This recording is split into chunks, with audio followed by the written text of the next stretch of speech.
तो बात हो रही है जी वर्ल्ड कप सेमीफाइनल की, यानी कि तकरीबन 1.5 महीने बाद आप वहां पहुंच के जहां सिर्फ 4 टीमें रह गई हैं। अब 4 में से भारत और न्यूजीलैंड कल सेमीफाइनल खेलेंगे। ऐसा मुकाबला जो आपको सेमीफाइनल की जीत कर फाइनल की टिकट दे सकता है। साल वर्ल्ड चैंपियन बनना है, वर्ल्ड कप जीतना है, तो सबसे पहले दरवाजा जो है वो सेमीफाइनल का खोलना। सामने न्यूजीलैंड है। अस्सलाम वालेकुम दोस्तों, कैसे हैं आप सब। उम्मीद है सब खैरियत से होंगे। जैसे कि आपने थंबलाइन में और हाइलाइट्स में देख लिया है, मज़ीद इस बारे में विक्रांत गुप्ता जी का क्या कहना है, चलें वीडियो में देखते हैं। तो बात हो रही है जी वर्ल्ड कप सेमीफाइनल की, यानी कि तकरीबन 1.5 महीने बाद आप वहां पहुंच के जहां सिर्फ 4 टीमें रह गई हैं। अब 4 में से भारत और न्यूजीलैंड कल सेमीफाइनल खेलेंगे। ऐसा मुकाबला जो आपको सेमीफाइनल की जीत कर फाइनल की टिकट दे सकता है। मेरे साथ हरभजन सिंह हैं, मदन लाल जी हैं, सुरेश रैना भी हैं। इंसिडेंटली तीनों वर्ल्ड चैंपियंस हैं। और अगर भारत को इस साल वर्ल्ड चैंपियन बनना है, वर्ल्ड कप जीतना है, तो सबसे पहले दरवाजा जो है वो सेमीफाइनल का खोलना। सामने न्यूजीलैंड है। वो न्यूजीलैंड जो अंडरडॉग है, वो न्यूजीलैंड जिसने पिछली बार 2019 में भारत को हराया था, और वो न्यूजीलैंड जो इससे पहले पिछले दोनों वर्ल्ड कप के फाइनल खेला है। यानी कि आप उस टीम को हल्का नहीं ले सकते। लेकिन एक अच्छी बात यह हुई कि जो 20 साल से आईसीसी टूर्नामेंट्स में न्यूजीलैंड इंडिया से हारता नहीं था, वो सिलसिला इस बार धर्मशाला में टूट गया है। दोनों कप्तान क्या कह रहे हैं, पहले वो सुनते हैं, फिर देखते हैं वर्ल्ड चैंपियंस क्या कहते हैं। न्यूजीलैंड कभी वर्ल्ड चैंपियन बना नहीं। वो अंग्रेजी की कहावत है ना, always the brides groom never the bride. लेकिन केन विलियमसन कहते हैं जी हमारे को आप अंडरडॉग कह लें, हमारे लिए और भी अच्छा है। लेकिन सुरेश, बड़ी बात यह है कि इंडिया ने जो 9 मैच जीते हैं उसे 2 तरह से मैं देखता हूं। इतना खौफ किसी वर्ल्ड कप में शायद ही किसी टीम का रहा हो कि मतलब आप 200 300 रनों से मैच जीत रहे हैं, 7 विकेट से जीत रहे हैं, 8 विकेट से जीत रहे हैं।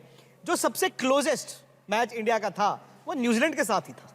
न्यूजीलैंड के साथ भी था। उस तरह आप देखेंगे इंडिया वर्सेस ऑस्ट्रेलिया चेन्नई में भी हुआ कि वहीं से टेम्पो सेट हुआ इंडियन टीम का। और मुझे लगता है कि अभी मुझे लग रहा है इंडिया ना अनबीटेबल रहने वाला है। जिस तरीके से आप देखेंगे फॉर्म में दिख रहे हैं, आप अंडरडॉग जरूर कह रहे हैं न्यूजीलैंड को, लेकिन रोहित शर्मा जो प्रेस कॉन्फ्रेंस में एक ठहराव लेके आते हैं, उनकी बॉडी लैंग्वेज में कामनेस बहुत ज़्यादा है। जिस तरीके से टीम को हैंडल किया है, तो रोहित ने बहुत सारे बॉक्स ठीक करे और जिस तरीके से अपनी टीम को एक बढ़ाया आगे, वो ये फेयरलेस अप्रोच है, बड़े मैच में परफॉर्मेंस करने का मादा रखती है। बॉलर जैसे भज्जूबा ने बोला ना, ये जो टूर्नामेंट है ना बॉलर्स को क्रेडिट जाता है। आप कितने ज़्यादा रन बनाओ, लेकिन शामी, बुमराह, सिराज, बीच में हार्दिक थे, फिर शार्दुल भी थे, लेकिन जडेजा और जो कुलदीप यादव की दोनों की जो एक जुगलबंदी देखने को मिली है ना, उस टूर्नामेंट में मुझे लगता है वर्ल्ड कप में एक अलग तरीके से है। वही राहुल भाई बात कर रहे थे बीच में ग्राउंड से कि विकेट थोड़ा ड्राई है, तो क्या कल चेंज एक मिलेगा। अश्विन खेले थे 2011 में, भज्जूबा क्वार्टर फाइनल में, सेमीफाइनल में आशीष नेहरा खेले वो। तो मुझे लगता है अश्विन अगर घूमा बॉल तो भज्जूबा ने बोला है वो, क्योंकि हो सकता है वो कि अगर कहां पर बोल के आए हैं आप? यहाँ पर भी बता दीजिए। नहीं, मैं अंग्रेजी जब कर रहा था तब मैंने बात करी। देखिए, अगर विकेट घूमा तो हॉर्सेस वो कोर्सेस होंगे। मुझे लगता है कि न्यूजीलैंड जो है वो शायद स्पिन के जाल में उनको फंसाया जाए। टॉस जीतते हो, आप कहते हो भाई धूप खिली हुई है, ये ग्राउंड चेजिंग ग्राउंड है, यहाँ पे आप चेज करना चाहते हो, 3 स्पिनर खिला दो, अपने जाल में फंसाइए। आर अश्विन है, वहाँ सामने लेफ्ट हैंडर भी है, कॉनवे हैं, रचिन है, तो काफ़ी लेफ्ट हैंडर भी हैं। तो मुझे 3 स्पिनर खिलाना बुरी ऑप्शन नहीं होगी न्यूजीलैंड के सामने, और ना ही ऑस्ट्रेलिया के सामने। आपने खिलाए थे चेन्नई में, जिसके कारण आप जीते भी थे, तो मुझे लगता है कि वो भी एक बुरा ऑप्शन नहीं होगा। बट हाँ, क्या आप इतना मादा रखते हो कि इस कगार पे आके आप वो चेंज करोगे, वो शायद मुझे नहीं लगता है। बट अगर ऐसे डिसीजन लेने हैं, वर्ल्ड कप जीतना है, तो लेने पड़ेंगे। मेरे साथ मदीप बाजी हैं। हम बात कर रहे थे कि वही बॉलर आपको चैंपियन बनाते हैं, वो तो है ही। आपने भी बात अभी वो करी कि 7 विकेटों से जीते, 8 विकेटों से जीते, पर आपने ये नहीं कहा 300 रन के डिफरेंस से बोला, जीते। आपने सुना ही नहीं। 200 रन के डिफरेंस 300 200 बॉलर जिताया किसने? बॉलरों ने। मैं बॉलरों का भाई ग्रेट फैन हूँ कि बॉलर जो है ना आपको चैंपियनशिप जिताते नहीं, हैं। सिर्फ जिताने की बात नहीं है। मैंने भज्जू शायद इतने वर्ल्ड कप्स हुए हैं, कभी किसी टीम का इतना खौफ भी नहीं देखा। और मैं बात 75 से लेकर आज तक की कर रहा हूं। ये वेस्ट इंडीज भी आया, ये ऑस्ट्रेलिया भी आया, लेकिन इतना खौफ शायद किसी टीम का रहा नहीं है, और वो गेंदबाज के कारण है। नहीं, बिल्कुल गेंदबाजी आपकी बहुत तगड़ी रही है और बैटिंग भी जो है बहुत मजबूत है, उसमें कोई दो राय नहीं है। बट कभी कभार बल्लेबाजों के चक्कर में ना हम गेंदबाजों को उतना वो तोलते नहीं है, तो बॉलर जो हमेशा ना थोड़ा नीचे से रह जाते हैं।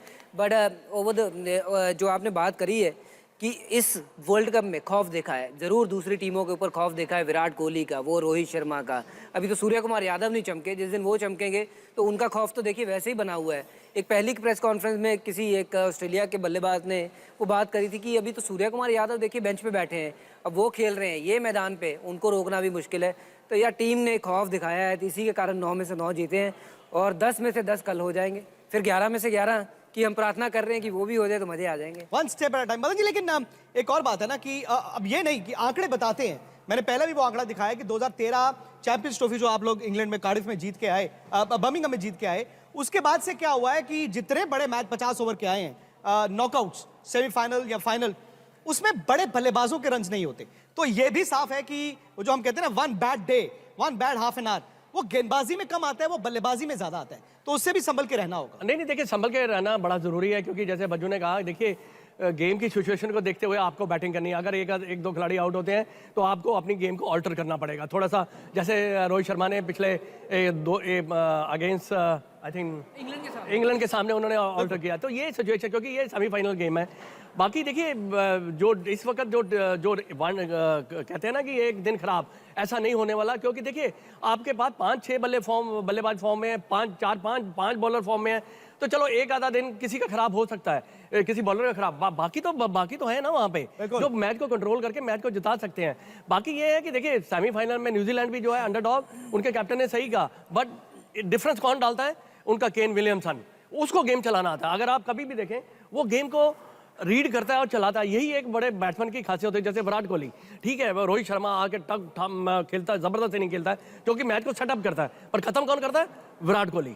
उसको पता है कि मैच को कैसे, कहाँ, किस स्टेज पे लेके जाके लेके जाना है और कैसे ये स्टेज पर हम जीत सकते हैं। और बज्जू, ये शायद इंटरलिंक्ड भी है कि रोहित को पता है कि मैं ऊपर से ये स्टार्ट करूंगा, विराट को भी इस बात का अंदाजा है कि वहां से रोहित ने जो स्टार्ट दिया है, मैं अब अपनी नेचुरल गेम भी खेल सकता हूं। हाँ बिल्कुल, ये देखिए, ये बड़ा अच्छा एक कॉम्बो बना हुआ है। पहले ये दोनों बल्लेबाजी जब करते थे तो ये दोनों ताबड़तोड़ बल्लेबाजी करते थे, पर विराट ये बात को भली बात ही समझते हैं। अगर ऊपर से स्टार्ट मिल जाता है, जिस दिन रोहित खेलते हैं 40 बॉल में 70-80 रन वाली इनिंग, तो पता है कि विराट कोहली आके वो पहले 20 बॉल में चाहे 10 रन ही बनाए, बट अपने आप को समय जो लेते हैं ना, तो जिसके कारण आंख जम जाती है, वो एक बार आपकी आंख जम गई तो फिर सिंगल उनका रोकना बहुत मुश्किल हो जाता है, जिसके कारण वो बड़ी पारियां आती हैं। विराट को ही नहीं, देखिए बाकी के बल्लेबाजों को भी उसका फायदा हुआ है कि रोहित शर्मा का जो कंट्रीब्यूशन है, चाहे उनके बल्ले से बड़े रन नहीं हमने देखे, 100 रन नहीं देखा, बट जो वो 60, 70, 80 या फिर जो 50 भी देखे, वो ऐसे नहीं देखे कि रन बॉल, वो आपने देखे 30 बॉल में, वो आपने देखे 40 बॉल में, जो कि एक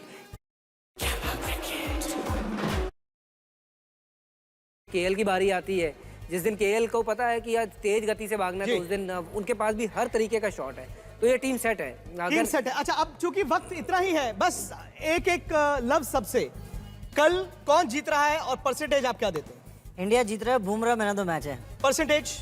इंडिया जीत रहा है 100, Bumrah man of the match है। पाजी? इंडिया जीत रहा है, बिल्कुल, डेफिनेटली 100%। 100%। पाजी आप? मेरे लिए भी इंडिया जीत रहा है, और मैन ऑफ द मैच देखिए कोई भी बने, इंडिया मैच जीतना चाहिए। सही बात है। 140 करोड़ लोग होंगे जी मैन ऑफ द मैच, आज तक पर तो हम रहेंगे ही।